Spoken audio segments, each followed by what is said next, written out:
এই মুহূর্তে যে খবরের দিকে নজর রাখবো, আসানসোলে মিঠুন চক্রবর্তীকে দেখতে না পেয়ে ক্ষোভ, ধস্তাধস্তি। আসানসোলে বিজেপি প্রার্থী এস আলুওয়ালিয়ার সমর্থনে প্রচারে যান মিঠুন চক্রবর্তী এবং তাকে দেখতে না পেয়ে বিজেপি কর্মী সমর্থকদের মধ্যেই ধস্তাধস্তি। যে ছবি আপনাদের দেখাচ্ছি, প্রচারে যাওয়ার কথা মিঠুন চক্রবর্তী, কিন্তু মিঠুন চক্রবর্তীকে দেখতে না পেয়ে উত্তেজনা। যে ছবি আপনারা দেখতে পাচ্ছেন এই মুহূর্তে,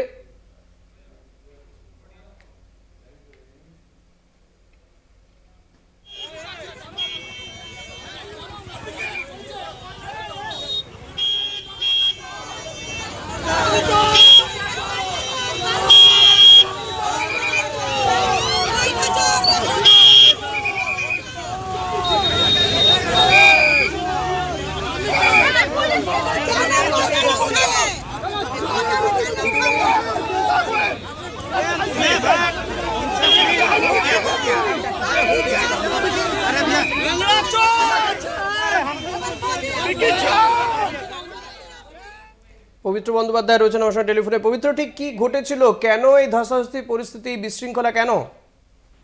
দেখো ঋষি, তোমাকে বলে রাখি যে আজকে যে আসানসোলের যে বিজেপি প্রার্থী সুরেন্দ্র সিং আলুওয়ালিয়া, সেই সুরেন্দ্র সিং আলুওয়ালিয়ার সমর্থনে আজকে মিঠুন চক্রবর্তী রোড শো করতে আসেন।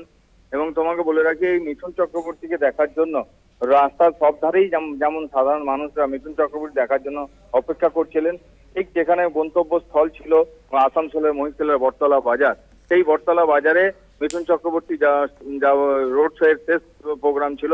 কিন্তু বটতলা বাজারে পৌঁছাবার কিছুটা আগেই মিঠুন চক্রবর্তী তার যে হুড খোলা জিভে যিনি রোড শো করছিলেন প্রার্থীকে পাশে নিয়ে, তখন তিনি সেখান থেকে নিচে নেমে গাড়ির ভেতরে প্রবেশ করেন।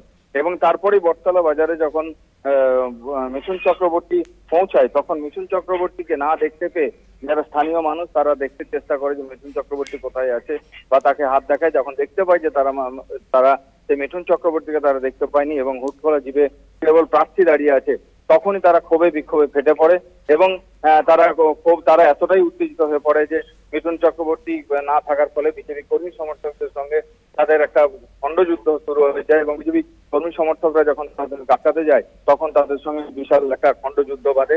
এবং তারপরে তোমাকে বলে রাখি, তারা খুব হতাশ এবং নিরাশা। তাদের বক্তব্য যে এখনই যদি যে বিজেপির যে রোড শো এবং তাতে যদি মিঠুন চক্রবর্তী কিছুক্ষণে না হাঁটলেন এবং তাদেরকে দেখা না দিলেন, তাহলে আগামী দিনে বিজেপি কি করবেন, এই হচ্ছে তাদের বক্তব্য। ঋষি, ধন্যবাদ পবিত্র। কথা বলছিলাম প্রতিনিধি পবিত্র বন্দ্যোপাধ্যায়ের সঙ্গে।